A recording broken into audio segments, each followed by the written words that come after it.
Hello dear students, welcome to English Textbook YouTube channel We Make English Easy। আমি অশোকা চলে এসেছি আরও একবার তোমাদের জন্য একটি নতুন টপিক নিয়ে। আই হোপ তোমরা থাম্বনেল দেখে বুঝে গেছো আজকের টপিকটি কি। তবুও বলে রাখছি, দেখো আজকের টপিক হচ্ছে একটি গ্রামারের টপিক, সেটি হচ্ছে ন্যারেশন চেঞ্জ। তো আমি চেষ্টা করব খুব সহজেই তোমাদেরকে এই ন্যারেশন চেঞ্জ টপিকটিকে সুন্দরভাবে বুঝিয়ে দেওয়ার, যাতে পরবর্তীতে তোমাদের কোনো অসুবিধা না হয়। তো আজকে ন্যারেশন চেঞ্জের ডে 1, অর্থাৎ আজকে প্রথম দিন, এবং আজকে ন্যারেশন চেঞ্জ নিয়ে আলোচনা করছি।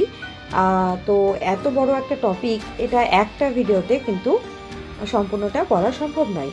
সেই জন্য আমি চেষ্টা করব তোমাদের খুব সহজভাবে এটা অনেকগুলো পার্টে করার, যাতে তোমাদের বুঝতে সুবিধা হয় এবং তোমরা যেন এটা সহজে পারো। তো চলো বেশি কথা না বাড়িয়ে শুরু করছি আজকের topic narration change. Let's get started. তো প্রথমেই প্রশ্ন আসছে, যারা বিগিনার্স তাদের জন্য বলছি যে হোয়াট ইজ ন্যারেশন। তো তোমরা তো অনেকবার হয়তো ন্যারেশন শিখেছো, কিন্তু দেখো ন্যারেশন কি এই বিষয়টা সম্পর্কে স্বচ্ছ ধারণা কিন্তু প্রত্যেকেরই থাকা দরকার। যারা জানো অথবা যারা জানো না, সকলের জন্যই বলছি। তো দেখো ন্যারেশন কি। Narration means any kind of explanation or telling of something. তো ন্যারেশন এর বাংলা হচ্ছে উক্তি। তো এই যে ন্যারেশন, এটার আসলে কি জিনিস? এটা হচ্ছে আসলে এক ধরনের এক্সপ্লেনেশন বা বর্ণনা, অথবা বলা যেতে পারে টেলিং অফ সামথিং, বা কোনো কিছু সম্পর্কে বলা। তো এই যে ন্যারেশন, এটা হচ্ছে দেখো, এটা হচ্ছে উক্তি। কেউ যদি কোনো কিছু বলে, তার সেই বলা কথাটাই হচ্ছে কিন্তু ন্যারেশন। তো এটাকে চেঞ্জ করতে হবে, অর্থাৎ বক্তা অনুযায়ী এটাকে চেঞ্জ করতে হবে। তো এটাই হবে ন্যারেশন চেঞ্জ। তো চলো আগামীতে এগিয়ে যাই, তাহলে কিন্তু বুঝতে পারবে ধীরে ধীরে আসলে ন্যারেশন চেঞ্জটা কী। আচ্ছা, তো এটা হয়ে গেল। এবার আমাদের জানতে হবে যে ন্যারেশন কয় প্রকার। তো ন্যারেশন দুই প্রকার, একটা হচ্ছে ডিরেক্ট স্পিচ, আরেকটা হচ্ছে কি ইনডিরেক্ট স্পিচ। এইবার জেনে নেব যে এই যে ন্যারেশনের দুটো ভাগ, একটা হচ্ছে ডিরেক্ট আর একটা হচ্ছে ইনডিরেক্ট। তো এটা আমরা দেখে নেব প্রথমে ডিরেক্ট স্পিচ বা ডাইরেক্ট স্পিচ কাকে বলে। তো দেখো ফার্স্টে ডাইরেক্ট স্পিচ। দেখো, when the narrator simply repeats the words exactly as they were uttered by the speaker. ওকে, তো দেখো এটা বুঝিয়ে বলছি, বুঝতে পারবে। আচ্ছা, ডাইরেক্ট বা ডিরেক্ট এই যে কথাটি আমরা বলছি, তো ডাইরেক্ট মানে কি, দেখো যেটা সরাসরি বোঝায়। তো এখানে ডাইরেক্ট বলতে দেখো হোয়েন দ্য ন্যারেটার, যখন ন্যারেটার অর্থাৎ বক্তা সিম্পলি সহজভাবেই রিপিট করে। কি রিপিট করে? The words exactly as they were uttered by the speaker. তো যে বক্তা, সে কি হয়, সে যখন তাকে যে কেউ কোনো কথা বলবে, যে স্পিকার সে কথা বলছে, সেই কথাটাকে যদি সে যেরকমটা ছিল এক্স্যাক্টলি ঠিক একইভাবে সে যদি সেটা উচ্চারণ করে বা সেটা বলে, তাহলে সেটা হবে কি ডিরেক্ট স্পিচ।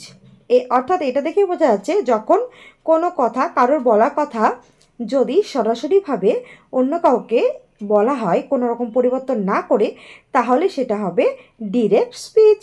ওকে, আচ্ছা, তাহলে ইনডিরেক্ট কোনটা হবে দেখে নাও। তো ইনডিরেক্ট স্পিচ কোনটা হবে? when the narrator reports the words of the speaker in his own language instead of quoting his words. ওকে, তো দেখো এটা বোঝাচ্ছি, যখন কোনো বক্তা অন্য কারোর বা তাকে কোনো কথা অন্য কেউ যখন বলে, তো সেই কথাটাকে যে ব্যক্তি বলেছে তার মতো করে নয়, বরং সেই বক্তা তার নিজের মতো করে অন্যের বলা কথাটাকে পরিবর্তন করে এবং সেটাকে পুনরায় ব্যবহার করে। তো সেই ক্ষেত্রে সেটা হয়ে যাবে ইনডাইরেক্ট স্পিচ। অর্থাৎ যদি আমি বলি, যদি এইরকমভাবে বলতে পারি উদাহরণ দিয়ে, যে রাহুল বলে বা রাহুল বলল যে আমি ফুটবল খেলি। যদি আমি এবার বলি রাহুল বলল যে সে ফুটবল খেলে, দেখো কথাটা কিন্তু বিষয়টা অর্থটা কিন্তু একই, কিন্তু দেখো আমি ওখানে রাহুল যা বলেছিল সেটাই বললাম, কিন্তু পরবর্তীতে যে যে বাক্যটা ব্যবহার করলাম সেটা কিন্তু আমি আমার মতো করে পরিবর্তন করে নিলাম। তো এই যে পরিবর্তনটা হলো ডিরেক্ট স্পিচ। আর রাহুল যে বলল যে আমি ফুটবল খেলতে ভালোবাসি বা আমি ফুটবল খেলি, সেটা কিন্তু দেখো রাহুলের কথাটাই বললাম। তো সেই ক্ষেত্রে কিন্তু রাহুল যে কথাটা বলল সেটা কিন্তু ডিরেক্ট, আর রাহুলের কথাটাকে আমার মতো করে পরিবর্তন করলাম, তখন হয়ে গেল ইনডাইরেক্ট স্পিচ। তো চলো উদাহরণের মাধ্যমে আমরা দেখে নিচ্ছি এটা কিভাবে হয়। দেখো এক্সাম্পল, দেখো একটা আমি বাক্য লিখেছি, তিয়াশা সেড, তারপরে দেখো কমা কোটেশন রয়েছে, আই অ্যাম লাকি। ভালো করে বুঝে নেবে এই যে সেন্টেন্সটা আমি বললাম এটার কোন পার্টকে কি বলে। তো দেখো তিয়াশা, তিয়াশা হচ্ছে এখানে স্পিকার, আর এইখানে সেডটা যেটা রয়েছে সেডটা হচ্ছে রিপোর্টিং ভার্ব, রিপোর্টিং ভার্ব। আর এই যে কোটেশনের মধ্যে রয়েছে আই অ্যাম লাকি, এটা হচ্ছে রিপোর্টেড স্পিচ। তো আমি আবারও বলছি, দেখো তাহলে তিয়াশা এখানে বক্তা, তিয়াশা হচ্ছে স্পিকার, আর সেটটা হচ্ছে রিপোর্টিং ভার্ব। আর যেটা কোটেশনের মধ্যে রয়েছে আই অ্যাম লাকি, এটা হচ্ছে রিপোর্টেড স্পিচ। ওকে, বুঝে গেছো? তাহলে এবার বলো তো এটা কোন স্পিচে রয়েছে? একদমই ঠিক, দেখো এখানে কোটেশন রয়েছে, এটা দেখেই বুঝবে যে এই ন্যারেশনটা কোথায় কিসে রয়েছে, ইনডাইরেক্ট নয়, ডিরেক্ট স্পিচে রয়েছে। তো এটাকে আমাদের চেঞ্জ করতে হবে, তাহলে এটা ন্যারেশন চেঞ্জ হবে। তো দেখো আমরা এটাকে কিভাবে চেঞ্জ করছি। তো দেখো আমি উত্তরটা বলে দিচ্ছি, এখানে যে ন্যারেশনটা দেওয়া রয়েছে ডিরেক্টে, ইনডাইরেক্ট করলে কি হবে, Tiyasha said that she was lucky। তো এটা কিভাবে হলো, দেখো কিভাবে হলো, তিয়াশা, তো আমরা এটা আগে দেখেছি যে তিয়াশা স্পিকার ছিল, এখানে কিন্তু তিয়াশা স্পিকারই থাকছে। তারপর দেখো সেডটা যেটা আছে, সেডটা কি, দেখো রিপোর্টিং ভার্ব, এটার কোনো চেঞ্জ হবে না। আর এখানে দেখো নতুনভাবে দ্যাটটা আমরা দেখতে পাচ্ছি। তো দেখো দ্যাটটা কোথা থেকে আসলো, এই যে কমা কোটেশন দেখতে পাচ্ছ, ওখানে দ্যাট হচ্ছে এটার পরিবর্তে এখানে দ্যাটটা বসেছে, এটাকে আমরা বলবো লিঙ্কার। কি বলবো, লিঙ্কার। আর দেখো এখানে রয়েছে আই অ্যাম লাকি, এখান থেকে পরিবর্তন হয়ে শি ওয়াজ লাকি হয়েছে। তো এখানে আইটা হয়ে গেছে শি, এবং অ্যামটা থেকে এসছে ওয়াজ, আর লাকিটা যেমনটা ছিল সেটা একই আছে। তো এখানে পরিবর্তন হয়ে Tiyasha shed that she was lucky. তো এখানে কি পরিবর্তন হলো, দেখো এখানে কমা কোটেশনের পরিবর্তে দ্যাট বসেছে, আর আয়ের পরিবর্তে যেহেতু তিয়াশা একটা মেয়ে, তাই এখানে শি, যেহেতু সাবজেক্ট ছিল তিয়াশা স্পিকার, তো সে যেহেতু একটা মেয়ে তাই এখানে শি হলো। এখানে যদি একটা ছেলের নাম থাকতো তাহলে কিন্তু আমাদের এখানে হি লিখতে হতো। আর দেখো সেড, সেডটা যেহেতু সিম্পল পাস্ট টেন্স, তাই এখানে এর পরিবর্তে যেহেতু শি একটা সিঙ্গুলার সাবজেক্ট, তাই এখানে সিঙ্গুলার ভার্বও বসেছে, সেটা হচ্ছে ওয়াজ। আর লাকি বসলো এবং তারপরে ফুল স্টপ। তো ভালো করে লক্ষ্য করো, এই যে আমি সেন্টেন্সটা দিয়েছিলাম এটা কিন্তু একটা অ্যাসার্টিভ সেন্টেন্স। তো হ্যাঁ, আজকে আমি অ্যাসার্টিভ সেন্টেন্স নিয়ে আলোচনা করব। তো দেখো এর পরবর্তীতে আমি আরও কিন্তু অন্যান্য যে সেন্টেন্সগুলো রয়েছে সেগুলো থেকে কিভাবে পরিবর্তন হয় আরও বিস্তারিত আরও অনেক ভিডিও নিয়ে আসবো। তার জন্য তোমাদের একটা কাজ করতে হবে, সেটা হচ্ছে যারা চ্যানেল নতুন বন্ধু আছে তারা কিন্তু অবশ্যই চ্যানেলটিকে এখনই সাবস্ক্রাইব করে রাখবে পরবর্তী আপডেটগুলো খুব শীঘ্রই পাওয়ার জন্য। তো চলো দেখে নিচ্ছি পরিবর্তনগুলো ন্যারেশনে কী কী হয়। চেঞ্জেস, দেখো নাও থাকলে কিন্তু এটা ইনডিরেক্ট করার সময় এখানে কিন্তু দেন হয়ে যাবে, তারপরে টুডে থাকলে দ্যাট ডে হবে, টুমোরো থাকলে দ্য নেক্সট ডে, আবার এটা লিখতে পারো দ্য ফলোয়িং ডে।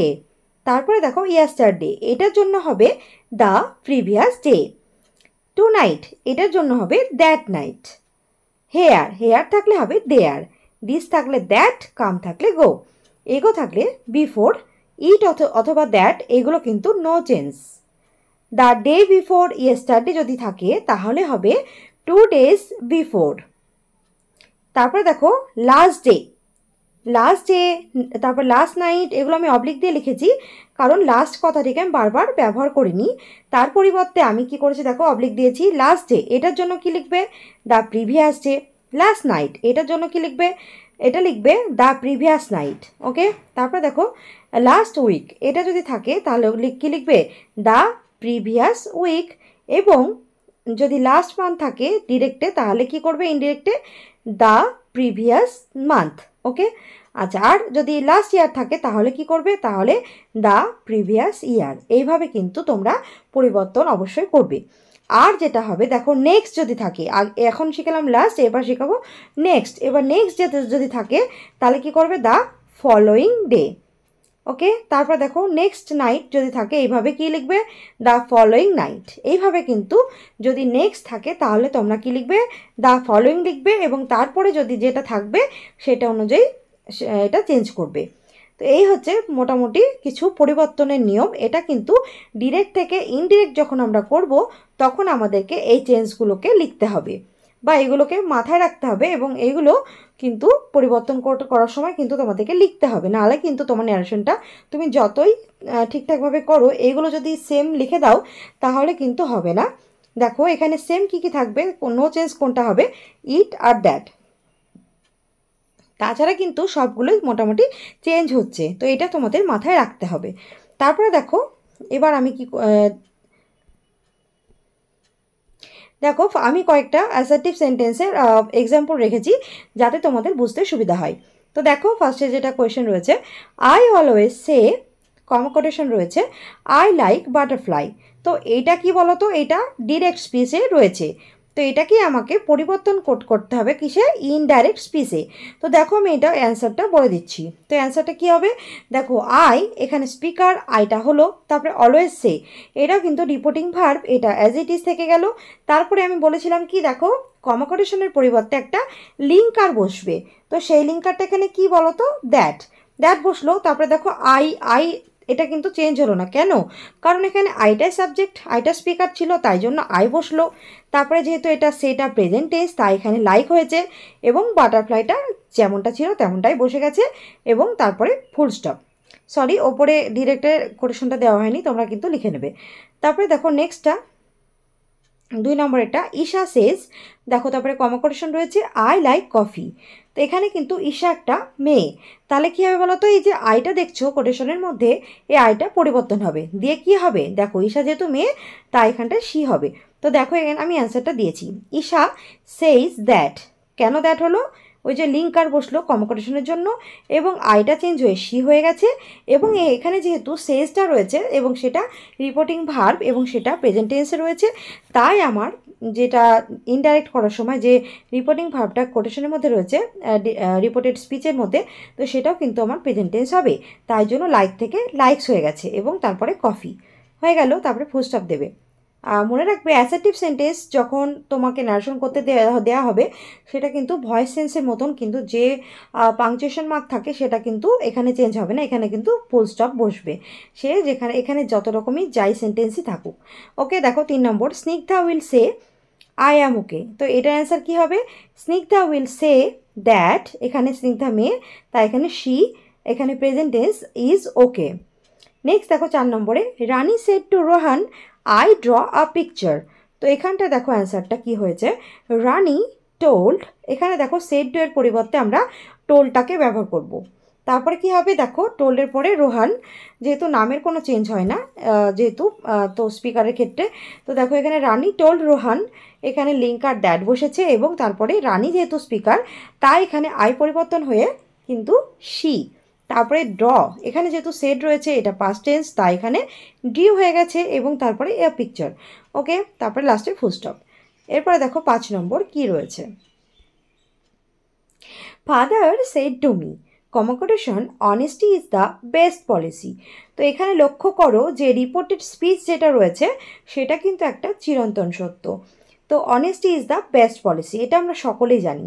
তো এই অ্যান্সারটা কি হবে, দেখো লিখেছি, এখানে কিন্তু মনে রাখতে হবে যখনই এরকম তোমরা কোনো চিরন্তন সত্য বা হ্যাবিচুয়াল অ্যাকশন এই জাতীয় সেন্টেন্স তোমরা রিপোর্টেড স্পিচে দেখবে, তখনই কিন্তু এটা কি করবে, দেখো তোমরা যদি কোনো প্রপার নাউন না থাকে ফার্স্টে, তাহলে কিন্তু প্রপার নাউন থাকলে সেটা ক্যাপিটাল থাকবে, আর যদি কমন নাউন বোঝায় বা অ্যাবস্ট্রাক্ট বোঝায় তাহলে কিন্তু তোমরা সেটাকে স্মল লেটার করে দেবে, এবং শুধুমাত্র লিঙ্কারটা বসিয়ে কোটেশনটা উঠিয়ে দেবে, তাহলে কিন্তু এই ন্যারেশনটা হয়ে যাবে। তো দেখো এখানে অ্যান্সারটা কী হচ্ছে, father told me that honesty is the best policy, তারপরে ফুল স্টপ। নেক্সট দেখো 6 নম্বরে, teacher said to the students the sun rises in the east. তো দেখো এখানে পরিবর্তনটা, teacher told the students that the sun rises in the east, এটা কেন হলো? কারণ দেখো the sun rises in the east, এটা কিন্তু একটা চিরন্তন সত্য, তাই এখানে কোনো রকম পরিবর্তন কিন্তু করতে হবে না, শুধুমাত্র লিঙ্কারটা দিয়ে দিলেই ব্যাস হয়ে যাবে। নেক্সট দেখো 7 number, lord Buddha said death is inevitable, death is inevitable. তো দেখো এখানটায় এটাও কিন্তু একটা চিরন্তন সত্য যে মৃত্যু, এটাকে কিন্তু আমরা কেউ আটকে রাখতে পারবো না, এটাকে দমন করা যায় না।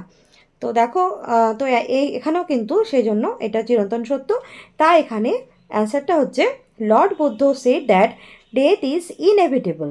ওকে, দেখো নেক্সট দেখো 8 নম্বরে কি রয়েছে, Prantik said to Nihar comma quotation I purchased a jacket yesterday. তো এখানে দেখো পারচেসড রয়েছে, এটা কিন্তু অলরেডি সিম্পল পাস্ট টেন্সে রয়েছে, আবার দেখো সেড রয়েছে, এটাও কিন্তু সিম্পল পাস্ট টেন্স।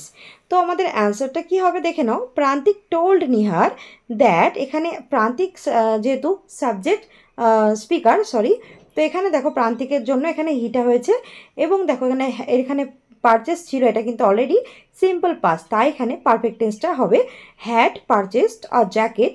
আমরা আগেও জেনেছি যে চেঞ্জ দেখলাম, যেগুলো চেঞ্জের মধ্যে ইয়েস্টারডে ছিল সেখানে কি হয়েছিল দেখো দ্য প্রিভিয়াস ডে, তো এখানে আমরা সেটা লিখে দিলাম ইয়েস্টারডের পরিবর্তে, তারপরে ফুলস্টপ, ব্যাস হয়ে গেল। তারপরে দেখো 9 number, Dimple said I can do this work. তো দেখো Dimple said that she could do that work. আমরা জানি ক্যান একটা মোডাল ভার্ব, এবং ক্যানটা হচ্ছে প্রেজেন্ট ফর্ম, এবং তার পাস্ট ফর্ম হচ্ছে কুড।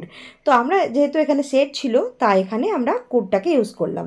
তো দেখো Dimple said that she could do that work, যেহেতু আমরা জেনেছি দিস থাকলে দ্যাট হয়। আচ্ছা, তারপর দেখো নেক্সট অ্যান্ড লাস্ট আজকের জন্য, Prerna said to me I was reading a book. তো এটার অ্যান্সার কি দেখো, Prerna told me that she had been reading a book, ব্যাস। তো এই হচ্ছে আজকে 10টা ন্যারেশন চেঞ্জ এক্সাম্পল সহ তোমাদেরকে বোঝানোর চেষ্টা করলাম। তো আগামীতে আরও অন্যান্য সেন্টেন্সের উপরে ন্যারেশনের টপিক নিয়ে আসবো, ততক্ষণ তোমরা পাশে থেকো। That's all for today. Do like, comment, share and subscribe our channel English Textbook for more videos. Thanks for watching.